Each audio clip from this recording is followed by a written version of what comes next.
to Getting Sketchy Live, brought to you by thevirtualinstructor.com. And now, let's get sketchy.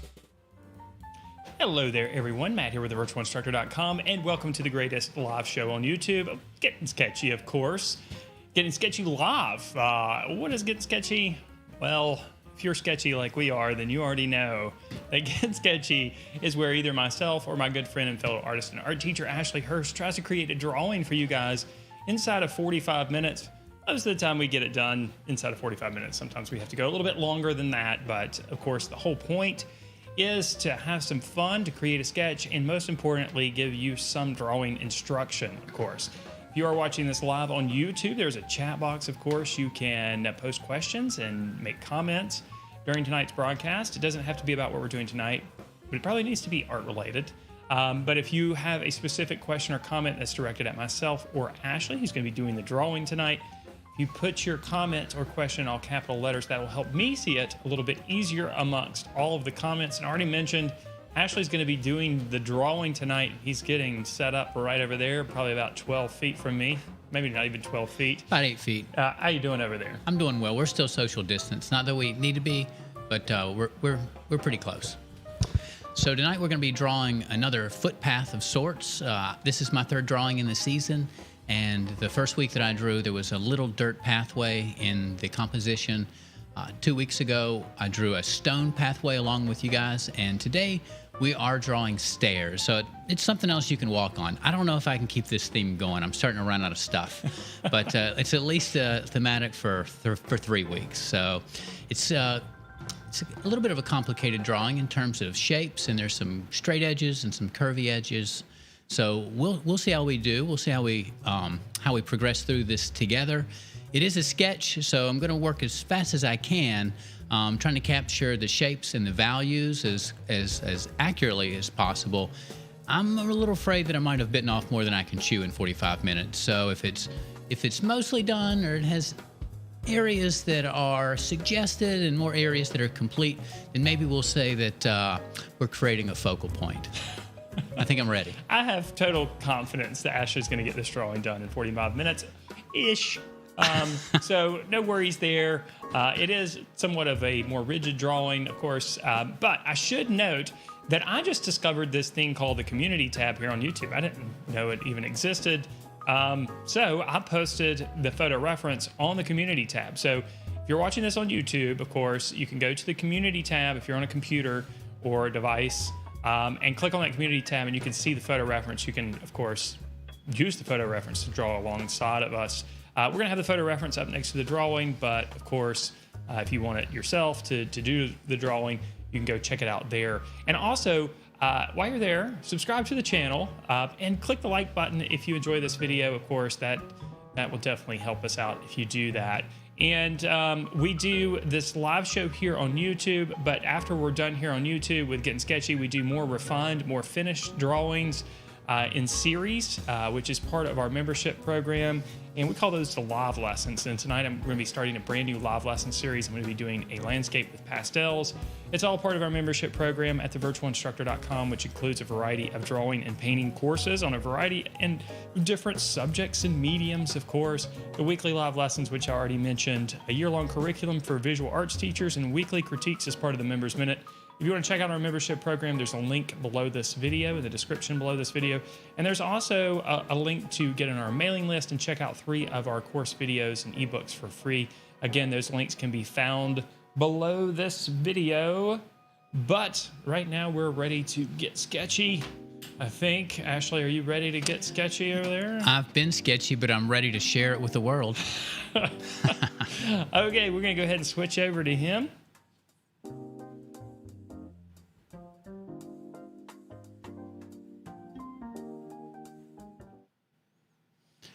All right, so I'm going to be drawing on just regular white sulfite drawing paper. It's 80-pound paper like you would get in probably a drawing sketchbook. So if you've got a sketchbook, that's great to use tonight. And I believe my composition, I think it's about 5 inches wide or so, give or take. Maybe it's between 4.5 and 5 inches wide. So it's not crazy big. It's a little bit small actually for the subject, I believe. But you know, I also I don't want us to spend the entire 45-minute shading. So hopefully we'll be able to get all these little details inside of this small frame. I've got an ebony pencil, or really it's a general's layout pencil. I've used it a lot. The paint is coming off, but it is a general's layout pencil, which is pretty dark. It's about like a 3 or 4B pencil. And I do have this awesome 9B pencil that I might use. Look how big that piece of lead is in the end. So we might use this 9B pencil to do a little bit of side shading just to get more graphite down in a shorter period of time. And I might break out the stump a little bit. So you could use a stump. You could use a tortillon.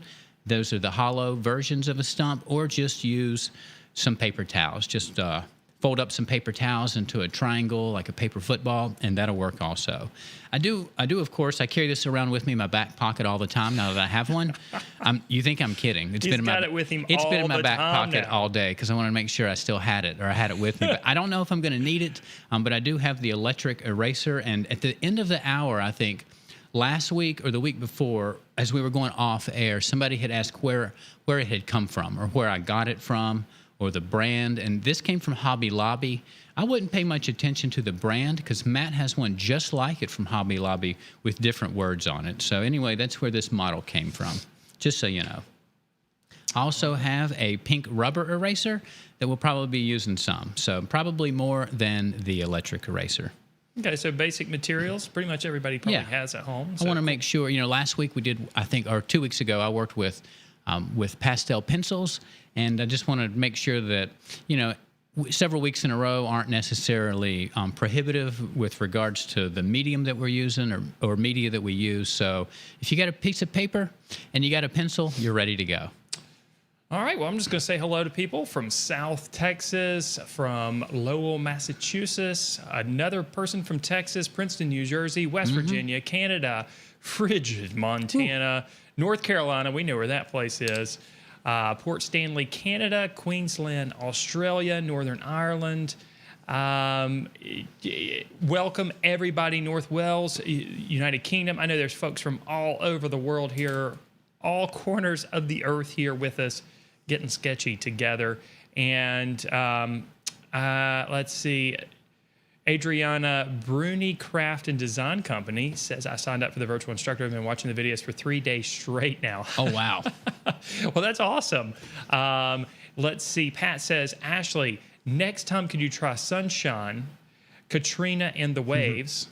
If the theme is walking, sitting, etc., then you could have monkey bars for hanging around. Ooh, I like that. Karen says, where is the community tab? And it should be on the channel. So if you go to our YouTube channel, you should see the community tab on the actual channel, not on this video page, but you have to go to the channel. And while you're there, if you haven't done so, go ahead and subscribe, of course. I'm not sure if you only get access to the community tab if you're a subscriber. So if you're not a subscriber, you might have to subscribe to get the community tab. I'm not sure about that. I have no idea. Like I said, I just found the community tab today. I know that sounds terrible because it is my YouTube channel, but whatever. The longer Matt talks, the more I can draw before he puts the timer up. Yeah. Well, let me address a couple of these things. Brett Does Art says, this in 45 minutes. Good luck, Ashley. Thanks for the vote of confidence. I appreciate that. Henrique, maybe. I'm sorry if I'm mispronouncing that. It says, thanks for that live stream. You're absolutely welcome. Chicago, Kansas City, Brazil, Mexico, another North Carolina, New Hampshire, Colorado, Baltimore. All right. Where is the timer? That's right. Says Hoot and Holler. The timer is right here. And I should ask, are you ready to go? I'm ready to start. All right, take it away. Okay. So there's a pretty dark wall on the right side of the composition, and I tried to, at the top, I tried to find the midpoint of my picture plane, and then the midpoint of the right side of the picture plane. And that's the spot where I started this dark wall that's in the foreground. So that might help you get started too. I'm just looking for some verticals first because there's some curvy lines in here and I need those verticals to keep me grounded. So then I try to find the corner that's sort of the farthest point in the interior space, which is, I'm guessing, about 25% or about a quarter of the way from the center towards the left. And so that's what these two lines are. Hopefully you can identify them in the composition. And then I did make a note in my own mind that the window that you can see, the bottom right corner of, the bottom left portion of the window that we can see is just about in the center of the picture plane. So I'm going to use that as a little bit of a landmark as I start. And that's what I'm working on right now, is where the wall meets the window. And while you're doing that, just for the benefit of everyone watching, whenever you start a drawing like this and you're not using some type of drawing aid like the grid technique, do you typically find some area to start and then use that as a landmark? Yes, right. One. It's like math, right? One concept builds on top of the other. So if I can get these two lines in about the right place, then hopefully the ones that fall between them, I'll be able to compare them to their proximity to either of those two lines. So that's a really good concept to keep in mind when you guys are creating your own drawings. Instead of getting overwhelmed at the subject matter, just find a place where you feel confident about the marks that you're going to put down on the surface, those marks, of course, being fairly accurate. And then from there, just look at relationships that happen to the other shapes and values around that area and start building out your drawing from there. So you're always looking for comparisons, basically. Wouldn't you agree? You're making comparisons. That's right. It's all about judging two things compared to one another. That's what proportion is, the size of one part compared to the size of another part, and also for measuring angles. All right. So there are 7 stairs, and 2 of them are sort of in the top half of the picture plane, and the other 5 are down below. We're going to try to space those out as evenly as we can. It will take a little bit of time. I'm going to grab that little triangle in the corner. That might be helpful. See, this is about the midpoint of my composition, so that triangle might be just a little too high or a little too big. We'll shrink that down a little bit. It's not really a pivotal part of the composition. It doesn't really match up with any other edges, so it's not that important. But it does sort of push back into the composition a little bit. All right.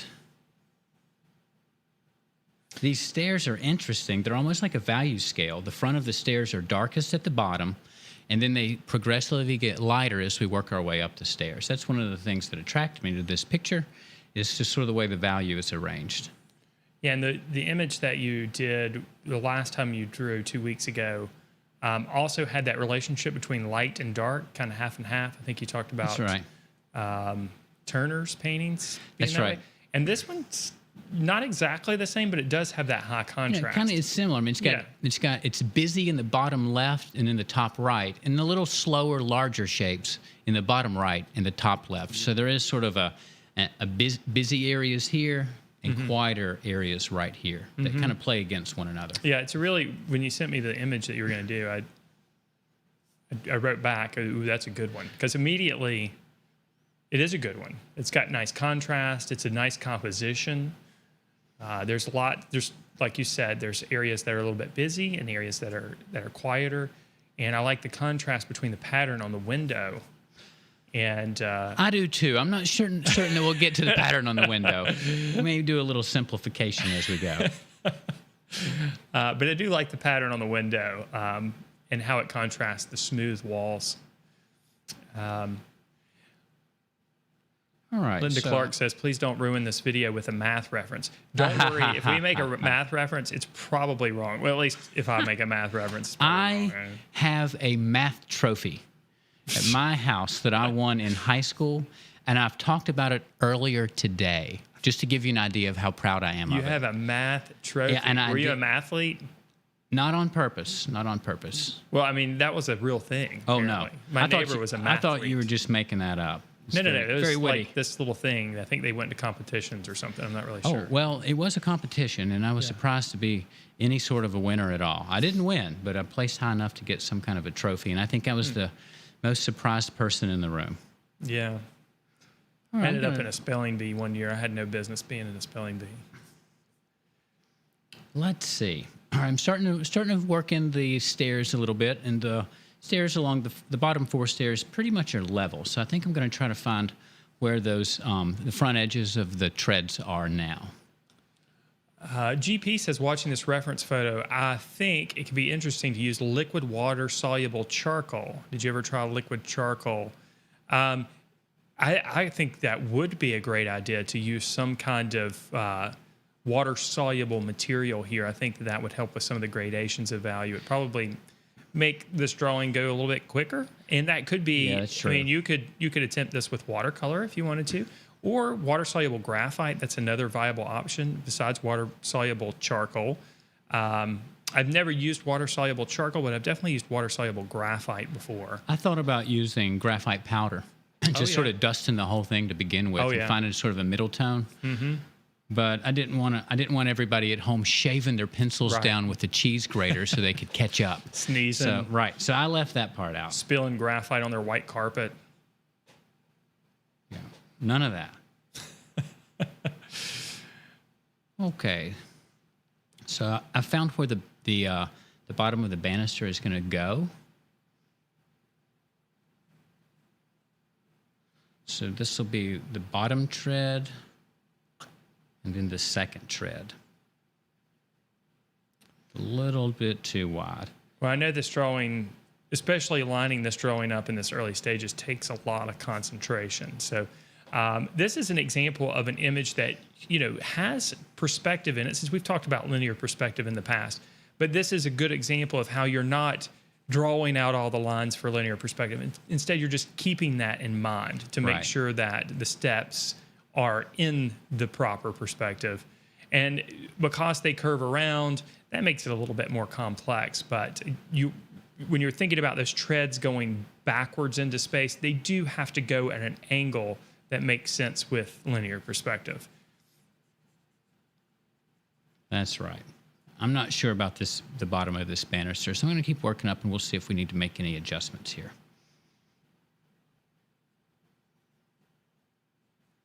My eyes were jumping around a little bit from stair to stair, so I thought I better just start putting in a few values just so I don't lose my place.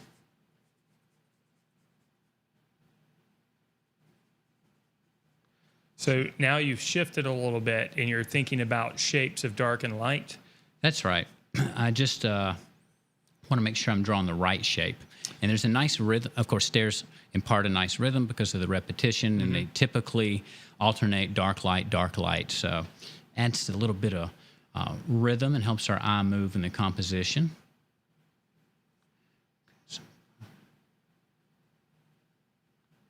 Okay, so that'll be our third step. Let's see, 1, 2. Okay, so this will be the last one that faces forward.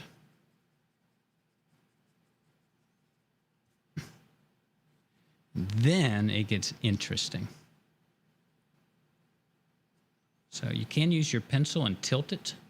That's what I'm doing now. I'm using my pencil and tilting it in front of my reference to try to study an angle.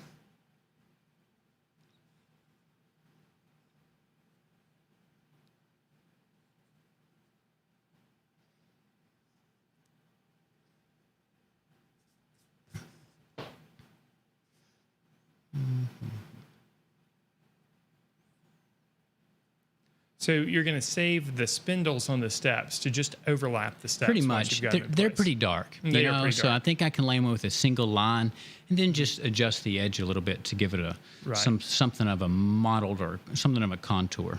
And because they're dark, you can just draw those lines right over the top of what material you have on the surface, which the steps towards the top are kind of light anyway, so that wouldn't be an issue.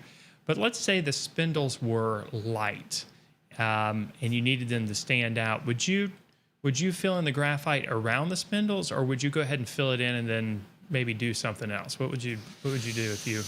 I would probably try to ignore them still at first, and then erase them away, and then model the area a little bit with that electric right. That electric eraser. That's right.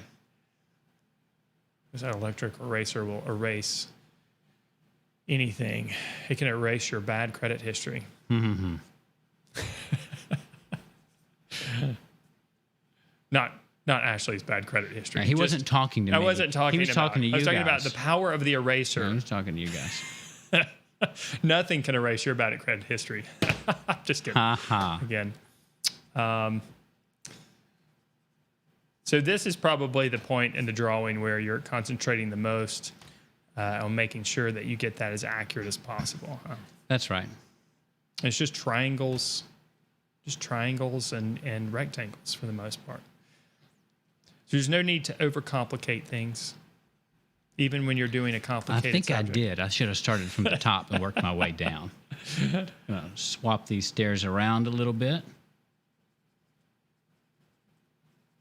And if you end up with 8 stairs or 6 stairs or steps, that's okay. All right, we're starting to make the turn. If I end up with 8 or 6 stairs, it's also okay. Okay, let's see. Someone just mentioned that they don't think there are questions coming through. Uh-oh. And I'm going back there, Tree Creature. I'm trying to find a question or comment from you, and I don't think it posted before. Let's see here. Yeah, it looks like there's a message retracted. And other than that, I can't see a question. So if you have a question, if you'll type it again and put it in all capital letters, that'll help me find it. Okay, so I made a adjustment to my stairs. I actually have redrawn them here at the bottom. Still redrawing them. Once they're in place, they'll help us build everything else.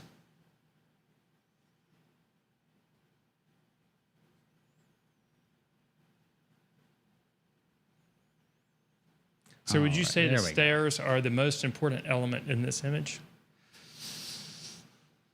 Or they're just I think supporting? probably. I mean, it's also the light. Yeah. I think the parts that are very light, like the whiter parts on the stairs, and then where the light is hitting Yeah, I feel like around the windows. That's really important too. Yeah, I feel like my eye keeps going to the window with It's just that contrast. and the pattern. And even the pattern. I'm going to stretch up my composition just a little bit.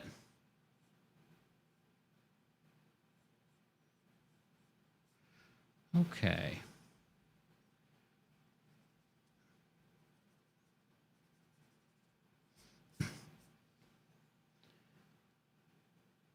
And you're still drawing relatively light with that pencil. Oh, yeah. I'm just barely touching the paper with it. Yeah. Okay, so I feel pretty good now about where my banister has ended up. Go ahead and start making some darker marks in there. The base is pretty much just a rectangle. Doesn't even appear to be very formal. And the banister is going to extend just past the stairs height, directly above itself. And Brent does art ask, Ashley, any reason you chose to work on white paper over toned paper? I think you kind of mentioned that, so I'm going to let you. Well, I think I used black paper the last time, and so I've just been sort of alternating when I use toned paper and white paper, just so that there's hopefully more participation out there. I wish that gray and black paper were just as common as the white paper, but typically they're not. So he's essentially working on the white paper so that it's easier for you guys at home to follow along. But I do love working on the toned paper. And you would also have needed to use some type of white medium with that too, if you were working on gray paper, for example. Because if you work on gray paper, then you can only work downward if you're adding dark material. You can only add darker values. So your lightest value becomes the gray of the paper. So you do have to add a lighter media or a lighter medium.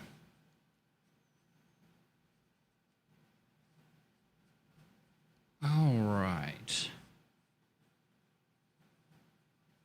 Now, there's an interesting compositional, I guess, I don't know how to describe it, but there's a compositional problem here, in my opinion, where what's kind of like a chair rail here in the background smoothly feeds right into the edge of the banister. I'm not a big fan of that. It makes it actually confusing in a drawing, even if I'm willing to accept it. in a photograph. So I'm actually going to move that so that it just doesn't line up perfectly with the edge of the banner when we put that element in. Okay, so you're going to drop it down or move it up? I think I'm going to drop it down just a little bit. All right. All right, I think it's time to start putting in a little bit more value now. So I'm just going to do a little side pencil shading over here in the darkest area and use that to make my stump nice and dirty. Maybe do some stump shading in here too.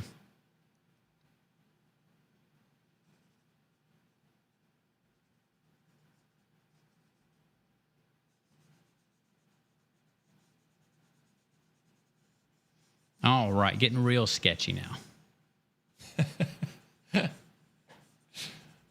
Yeah, and it's important to note, I used to say this all the time, but I haven't said it recently. When you're creating a sketch, even though this isn't, a finished, refined drawing, you're still using the same observational muscles in your brain, because you have muscles in your brain. They're right. Observational muscles. And you're still using the same muscles when you're creating a sketch than you would if you were creating a more finished drawing. And each time you flex those muscles, each time you work those observational muscles, for lack of a better word, the stronger they get. So you should be sketching all the time as much as you possibly can, because when you go to those finished, more refined drawings, it's going to be easier to draw from observation. And that is the essence of drawing, basically. It is repetition and practice. And the more that you practice, the stronger your skills are going to become. It's just like any other skill that requires a bit of knowledge and practice, and art's no different. All right, Mary Maylu says, do you prefer to shade light to dark values or vice versa? I like to go ahead and put something dark in early, as you can tell, and that helps me, I think, it helps me arrange those lighter and mid-tone values. So you're looking to get some contrast, basically parameters in which to build the middle values. Is that kind of what you're saying? Yeah, I'd say so. Yeah. It acts as a guide. So I'm not really sure if he's saying he prefers to go dark from light or vice versa. But when you're working on white paper, you really can only go darker. Yeah. If you're working on black paper, for example, you can only go lighter. But I think that's a good suggestion Ashley made there, by putting down some dark as quickly as possible so that you have contrast there. Yeah, because value is relative. Value, we perceive value based on the values around that particular value. So very nice control over the side of the pencil there. Thanks. That is really nicely done there. Laura Patton says, ask Ashley to say, all right, 3 times, please. Do you mean, all right, all right, all right? I get older, and I just get older. I like your addendum to that. Well, this is a family show. Oh, yeah. I watch the leather. That's such a. I think I'm not going to say how many times I've watched that movie, but a few. I like the music and I like the cars. I can tell you that. Let's see here.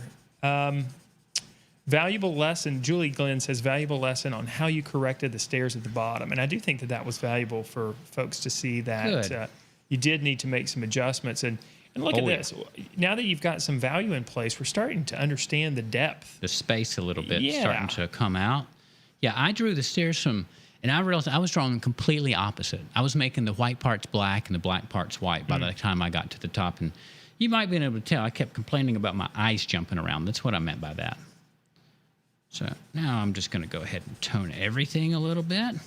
Just get some gray in here. Of course, we'll dig out the lights. All right. I think we'll start. I just got to say this. Susan says, good morning, guys. First time I've caught a live show. Perth, West Oz. Do you know where that is? West Oz? Yeah. Western Australia? No, OZ. Like where Dorothy went. It's Australia. Is it? Yeah. Well, there you go. I'm pretty sure. Maybe somebody can Well, confirm that in the chat. tells you how much geography I know. Well, there's only one way to get there, and we don't have tornadoes around here. So We do have tornadoes around here. What are you talking about? I guess you're right. We do have. We have pretty severe tornadoes. Occasionally have a tornado tornadoes around. destroyed my aunt's house. I stand corrected. What are you talking about? We don't have tornadoes. I guess I think of us as being in Hurricane Alley. You know, a different kind of windstorm. Well, we have hurricanes, yeah. Sometimes they spawn tornadoes. So but we have tornadoes in the spring and the summer too. I think that was maybe an F4 tornado. That's pretty terrible. Is it an F3 or F4? Yeah, that's anyway, pretty severe. it's pretty severe. Yeah, we've had to get in the bathroom before But with we the do helmets on. have we do have basements in this area. Yeah, It's that's true. It's a basement part of the country, so that's helpful. Let's see. Kate says, "Do my eyes deceive me, or is Ashley using a stump?" Oh yeah, the stump is here for speed tonight. Okay, And I Orion, use this stump almost entirely up here just to get rid of the white of the page. Orion Nebula says, "Thinking of toned paper, I want to draw my dog. She is all white, so gray will probably work best." Yeah, if your dog is white and you use a white medium on a darker surface, that will definitely create a lot of pop and contrast. It can be challenging to draw a white subject on white paper, but a lot of times when we draw white subjects, we forget about all of those dark values that still exist on white subjects, so that don't forget about that. And Brent Does Art points out, I'm thinking graphite powder would have helped with the walls in the sketch. And we did talk about that at the beginning. Ashley did think about using graphite powder to lay down initially, but again, he wanted to use materials for this getting sketchy that people just had sitting around. Yeah. And graphite powder is one of those things where you would have to make yourself by shaving down a soft graphite pencil or picking it up at the art store. And yeah, I do love graphite powder. I think Ashley does too. But That's right. I think it's cool. Painting with pencil, or that's what it is. Gabriel says, "How would you go about blending if you didn't use a stump?" Well, we would the slower and probably, I guess, I don't know. I wouldn't say better, but the slower way to do it is just with the pencil's tip. You know, changes in pressure and changes in direction is actually what we call blending, or what Matt and I usually refer to as blending, and then we call using a stump or a paper towel smudging, just to differentiate those two. So I don't mean to split hairs on semantics, but you could make it pretty smooth just with lots and lots of directional changes. I mean, if you use every direction to build up your value, and it's slower because you do have to build it up in layers, then there is no direction. And so the mind goes ahead and defaults to smooth and believes it's a smooth surface. Good question.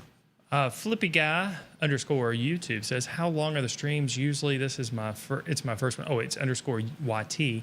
How long are the streams? Ashley has 45 minutes to get as far on this drawing as possible. It ends up being about an hour total. Yeah. Do a little talking at the beginning and the end. Yeah.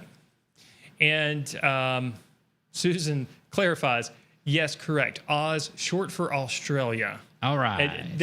And she says, "LOL, sorry for the confusion." That's confusion on my part. You don't need to apologize. Yeah, I Matt's just have the only no one idea. that doesn't know. I am not educated in the ways of the world. But that's okay because I'll be the first to admit it. So I've learned something new here, that Oz is also called Australia, which makes Australia even cooler in my mind.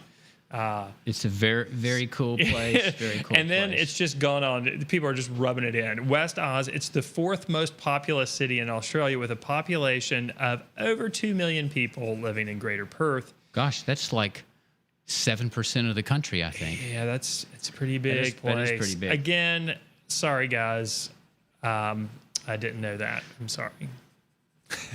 Okay, so these shadows are just kind of creeping in and onto the stairs. I love that. It's kind of an area where we lose our edges a little bit.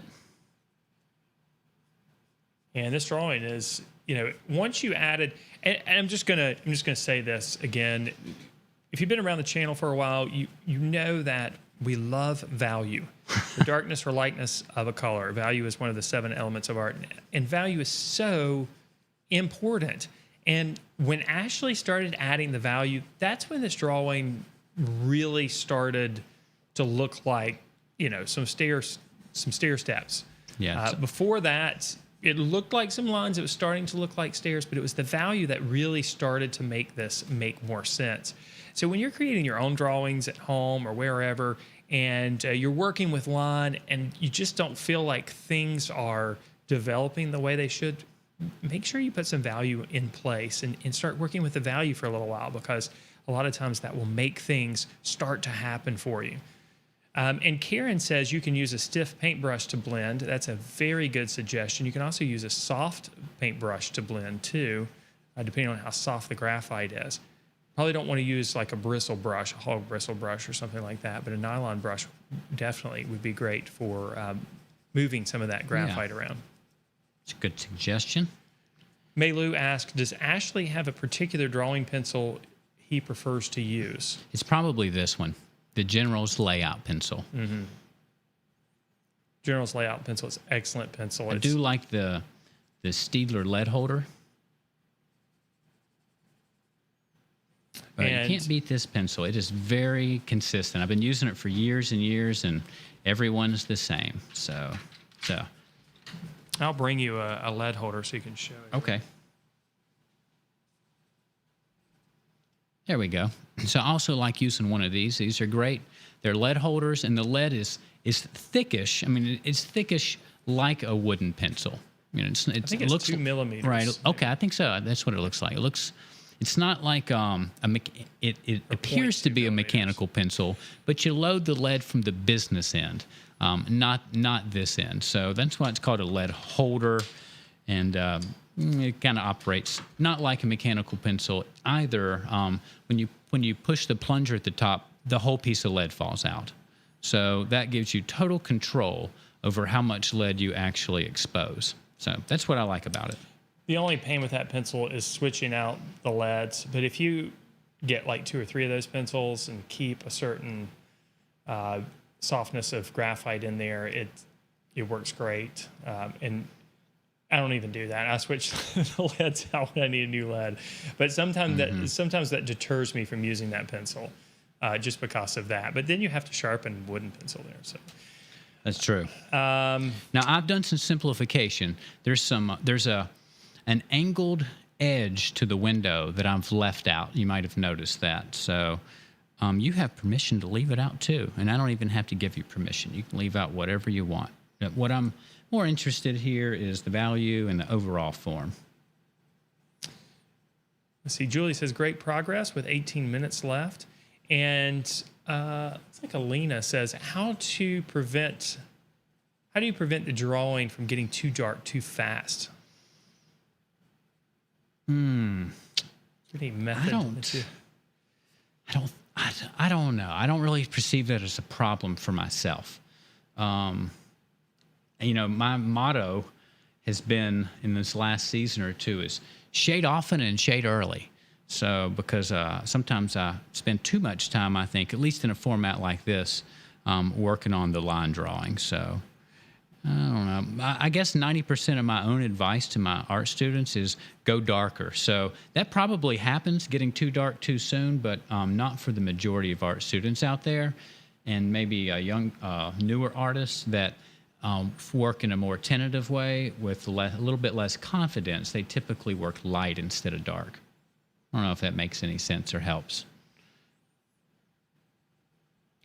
All right. Let's see. Laura says, have you tried the Faber-Castell matte pencils yet? I have not, but I have seen them. Have you tried the Faber-Castell matte pencils? No, but it sounds exciting. Yep. And I'm looking forward to trying them. Today I did a drawing with carbon pencil. And one of the benefits to using a carbon pencil is they're not very shiny, but of course they're a little bit more bulky like a charcoal pencil. So it's a little bit harder to get details with, but I imagine the matte graphite pencils are going to be very similar to the carbon pencils, but I haven't tried them yet. So I'm looking forward to trying those.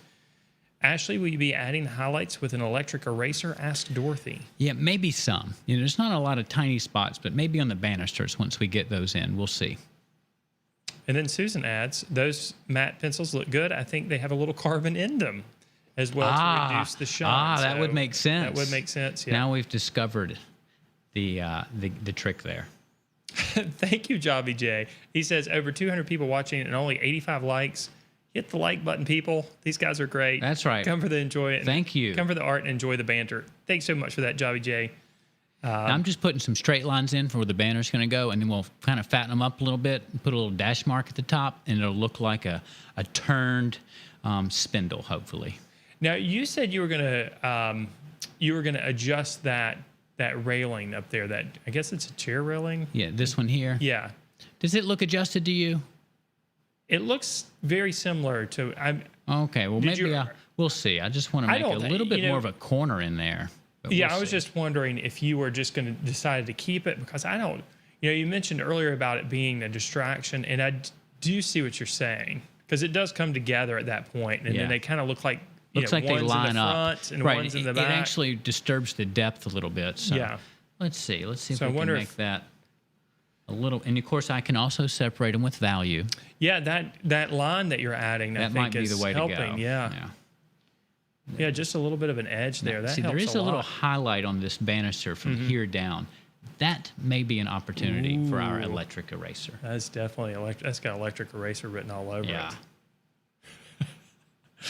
All right, well, Even at least though we our- separated a little bit there. So Even though our electric erasers have something different written on them, but they're exactly the same.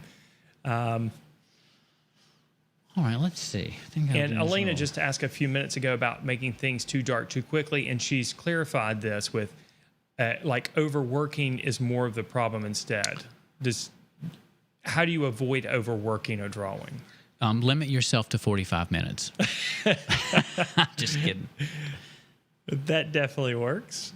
I like to think of. It is kind of hard to know exactly It when is to stop hard. sometimes. I'm going to agree with you there. It's one of our challenges. And I like to think of it, and I like to explain it to people like you're walking, you're trying to find the peak of a mountain, but you're in a forest.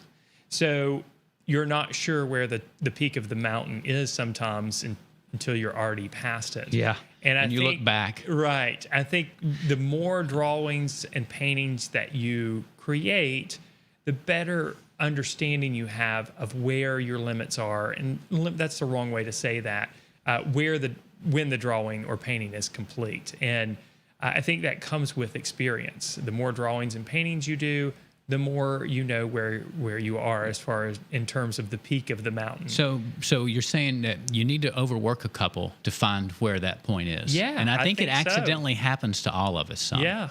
I would agree with that. So I wish there was an easy answer that says just do this or just do that, but I don't think there is. I think you do have to just learn that from practice. And it's going to be different for everybody, right? Because we have different styles. We have different ways that we apply the mediums to the surface. We have Sure. different ways that we approach drawings. Yeah, we all touch the paper in a different way. It's Yeah. like handwriting. And keep that in mind too, because I get so many questions from people where it's very clear they've been taught something very specific to do. Yeah. And they feel like they have to do things that way, and that's not the case.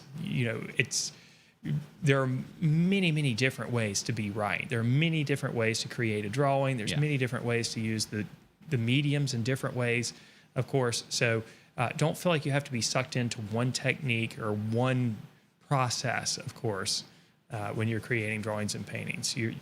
Feel free to experiment.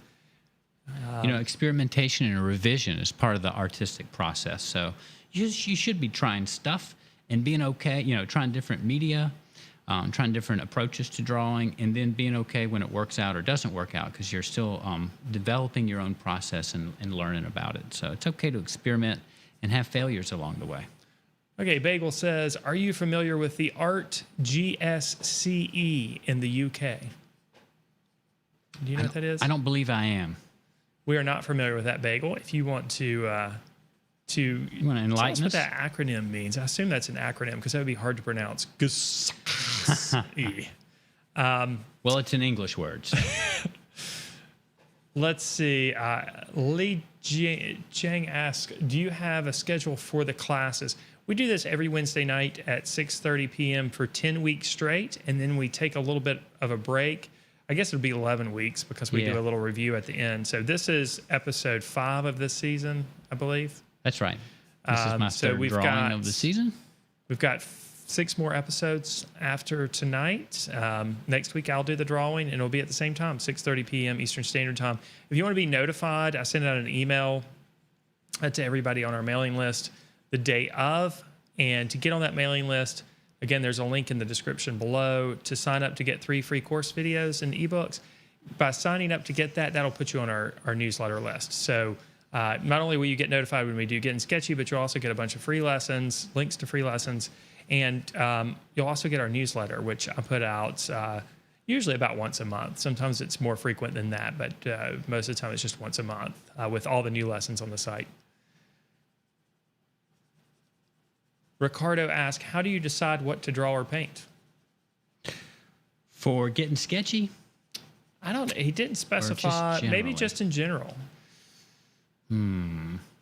Well, as an art teacher, I draw a wide variety of subjects, and it's part of what I like about being an art teacher. So I guess I kind of bounce from subject to subject in my own artwork just to keep myself interested. And I know there's plenty of professionals out there that specialize in a specific subject, I found over the years that though there are artists that are well known for a certain subject, they still draw other things, and it's probably just to keep their interest level up, to keep them fresh. Now, for Getting Sketchy, I've been trying to work thematically. So I pick an image that I like for the first one, and then I try to find images that are in some way related for the rest. I personally do like I like interiors. I like hard-edged subject matters. The last couple of drawings I've done were landscapes, and so I felt like I needed to come back to something with some shapes and some form, just to kind of ground me a little bit. Brent Does Art says, I vote you leave the window grading out. Yeah, I'm thinking I probably will. I thought about just putting the grid pattern on there, but leaving the diagonals out. But I do like how light it is. Let's see. If you're looking for a super dark graphite pencil, this is from Kate. Steeler makes one called Mars Lumograph Black. They smudge easily, but they're silky smooth and very black. Thanks for that, Kate. Jennifer clarifies, GSCE is not pronounced GSCE. It stands for the General Certificate of Secondary Education. Exams taken at 16 in UK schools. Not familiar with that at all. Of course, I'm not sure. The General Certificate of Secondary Education, does that mean that you graduate from secondary school at 16? That'd be interesting. You can see how unfamiliar we actually are. Yeah. We're asking you questions about we don't know. We have no idea. All right, got a little light spot there.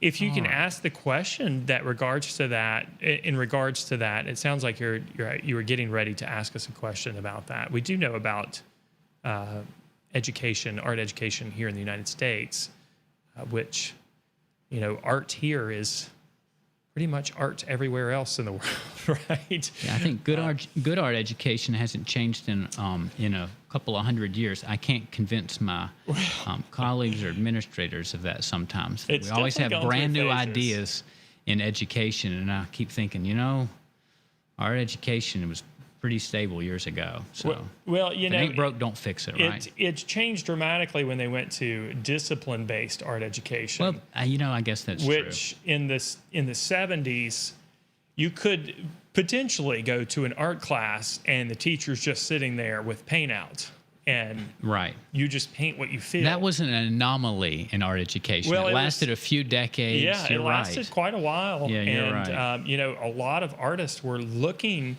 to learn how to, learn the craftsman side of creating art, the part that required skill. during that time period. Right, It was so- a little bit harder to find. Yeah, you had to go to illustration school. That's to right. get that I had a information. professor that did that. He was an artist, but he went to college at illustration school, and then used what he learned to be a fine artist. Not that illustrators aren't doing fine work all the time. Don't mistake me there. All right, so we got 3 minutes left. The space is pretty well developed. And I'm just looking for places to go darker now, really. Lee And then points maybe- out somebody typed the class schedule would be nice. All you gotta do is remember is we're every Wednesday at 6:30 Eastern Standard Time on YouTube. And again, you can sign up for the newsletter and be reminded. But as far as subject matter and as far as what mediums we're going to be using, we don't really make that decision until a couple of days before we go live. So we don't really think that far in advance. That's true. And I kind of like it like that. This show is informal. It's meant to be fun and informative, of course, as well. But I kind of like it being informal, as well as informative. I'm going to put an advertisement right here. Right here. Ashley's going to I'm so sell sorry Headspace. you guys have seen 1/4 of the top of my But, head. I've got the camera set so that it's focused manually, so the ad would be out of focus. Yeah, that's true. So that wouldn't be any good anyway. All right, I want to get a little darker along this edge.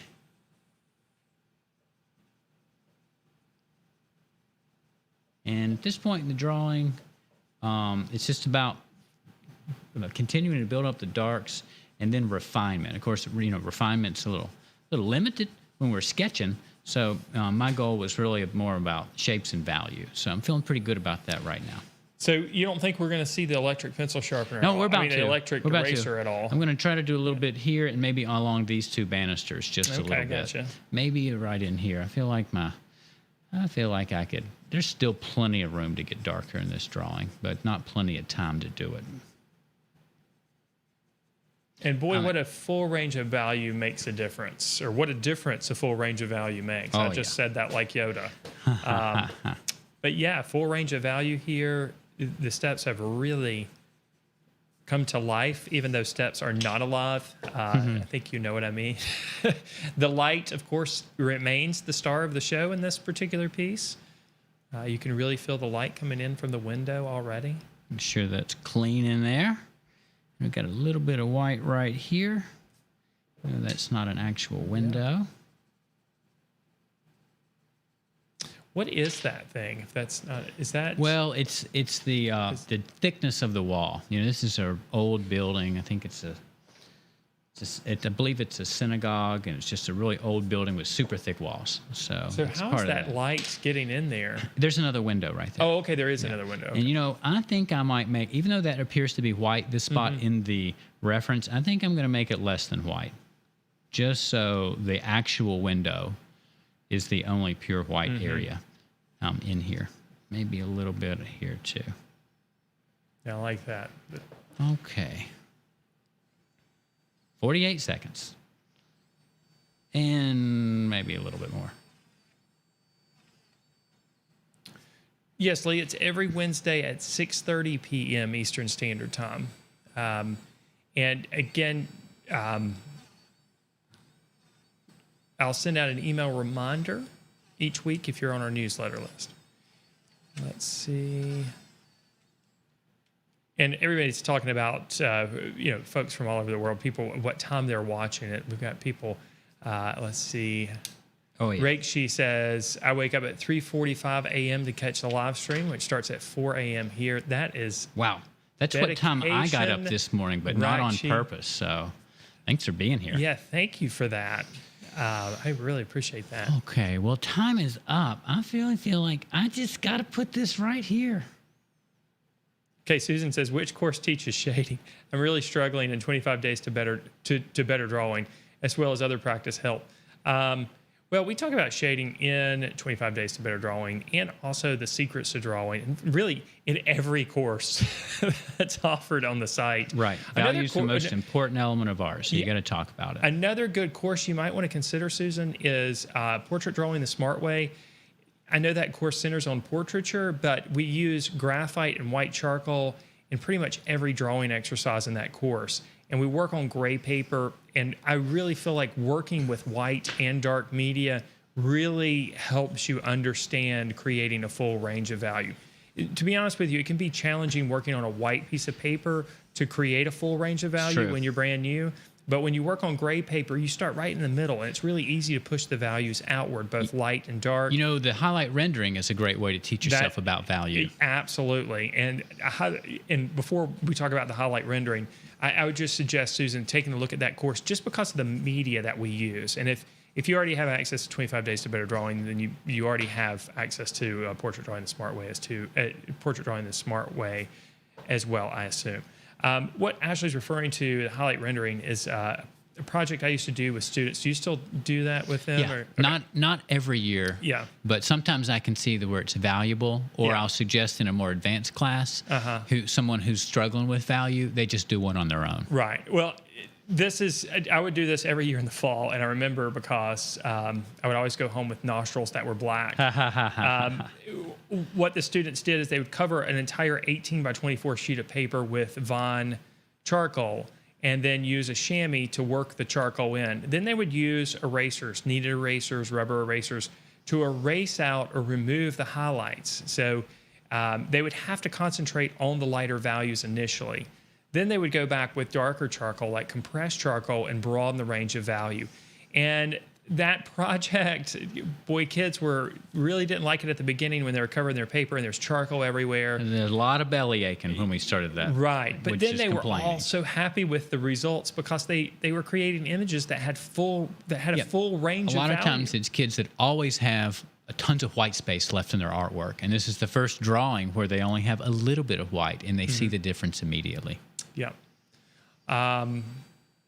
Absolutely fantastic exercise. And that is, if you want to know a little bit more about that exercise, it's included with the Ultimate Lesson Plan, which is part of the program. Again, that's the lesson on value. That project with students is included there as well. So you don't have to be a teacher to go through the Ultimate Lesson Plan, I guess, but it is designed for teachers teaching high school and middle school students.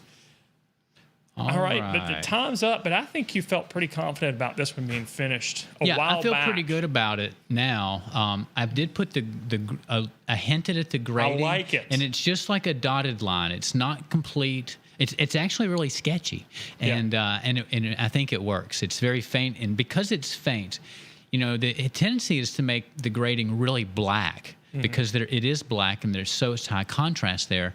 When you go weak on a pattern like that, it makes it feel like the light is washing the pattern out and can make it feel extra intense. So just a little trick I learned from an excellent watercolor painter named Susan Shatter years and years ago. That's very good, very good. Yeah, I think it needed that pattern on the window. I really think that made a big difference. Too. After all.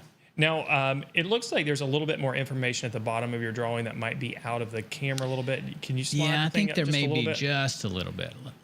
You might can just slide the whole board up just for a second. Let's see. So everybody can see the whole thing. It looks like you went There we out of go. your original. Yeah, just a little bit. Yeah. You can see where I have a line that was there because I used this crazy 7H pencil to draw my picture plane, and it doesn't really make marks. It just scratches the paper. So be careful with those 7H pencils. I carry it around in my pocket too. I just think it's hilarious to have one. So, but you can see what it did right there. Evidence of that 7H remained when I had to shade over it. You are prepared for drawing very light marks and also for erasing them. And then erasing those light marks. Yeah, that's right. Well, I think the drawing's fantastic. It really turned out I'm happy really with nice. it. It's kind of atmospheric because I used the stump, but I didn't use the stump to destroy all of the mark making. You can still see little bits of the tooth of the page in there too. I just want to stress that. I think it's important to when you use the stump to, just be careful with it. If you overuse the stump, your art looks just like everybody else's who is overusing the stump. We don't have any evidence of our marks in there. And drawing, to some degree, is mark making. to some degree, there's just a little bit of mark making and drawing. Just a little just bit. a little bit. Yeah, I think this is a great example of the power of value.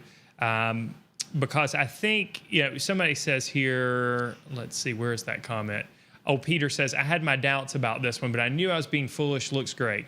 Thank you, Peter. I think in the early stages, it would have been real easy when Ashley was drawing the lines for the steps to not really have a good idea of how this one's going to turn out. But then when the value gets on there, boom, things start to happen. Yeah. And the more Ashley manipulated the value, the more and more it made sense. Again, that's just a testament to how important value is in the success of your drawings. Eli says, also excellent drawing, Ashley. Thank you. Brett Does Art says, now do it in sepia. You have time, right? Pat says, Maybe next fantastic job as usual. Thanks. Margaret reminds everyone, don't forget to like. That's right. Don't forget to like this video, Please. everybody. She says, amazing work, Ashley. Gail says, thanks, Matt and Ashley. It was awesome. Susan says, turned out lovely, Ashley. Kate says, awesome drawing. You guys are the best. Thanks so much. Dorothy says, great work, Ashley. Thanks, Matt and Ashley, for a fun hour. Thank you, guys. Yeah. I think that, I know the comments are still coming in, but I think that's it here. Fantastic job. I'll echo that. It's just a wonderful, wonderful sketch. Very atmospheric, like you said. It's amazing that you got a lot of the proportions and everything. Well, pretty there are some correct. proportional issues, and I can see them, and I don't want to talk about them, and I don't want you to talk about them, but they're there. But, at some point in the drawing, I just had to go with what I had. We do have a time limit, and there's a little issue with the size of this shape. It's driving me crazy, but just pretend like I didn't point that out. Yeah, but in real life, no one sees that. That's right. That's gone. Right. All they're going to see is this is what I would present if I was showing my artwork, not my reference. That's not how you judge the quality of a piece of artwork. Is judging how well the artist copied a photo. Or we would just use photographs and not draw anything. This is about filtering what we see through our brain and through the the different practices and trainings that we've had, and seeing kind of what we come up with. All right, well, let's switch back out over here.